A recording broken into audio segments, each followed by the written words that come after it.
এই যে জনগণ আমাদের ম্যানিফেস্টোর উপরে ম্যান্ডেট দিয়েছে, তো সুতরাং যেটা জনগণের ইচ্ছা পিপুলস উইল প্রাধান্য পাবে। সেই হিসাবে according to constitution, according to the law, according to law of the country এবং according to the rules of business, secretary এবং অন্যান্য সরকারি কর্মকর্তা সবাই যাবে এবং সরকারের সেই ম্যানিফেস্টো বাস্তবায়নের জন্য তারা আন্তরিক হবেন সেই আহ্বান জানিয়েছেন। গ্যাস এবং বিদ্যুতে সেটার প্রতি লক্ষ্য রাখে দিজ আর দি প্রায়োরিটিস।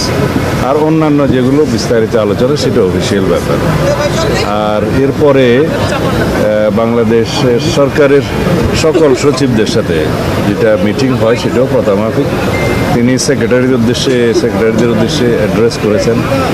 তাদেরকে তিনি বলেছেন যে জনগণ আমাদের ম্যানিফেস্টোর উপরে ম্যান্ডেট দিয়েছে, তো সুতরাং যেটা জনগণের ইচ্ছা পিপুলস উইল প্রাধান্য পাবে। সেই হিসাবে according to constitution, according to the law, according to law of the country এবং according to the rules of business, secretary এবং অন্যান্য সরকারি কর্মকর্তা সবাই যাবে এবং সরকারের সেই ম্যানিফেস্টো বাস্তবায়নের জন্য তারা আন্তরিক হবেন সেই আহ্বান জানিয়েছেন। এবং সবাইকে আমরা বলেছি যে কার কি অ্যাফিলিয়েশন আছে সেটা আমরা দেখব না, আমরা মেরিট ভিত্তিতে সবাইকে যাচাই করব। ধন্যবাদ। Thank you.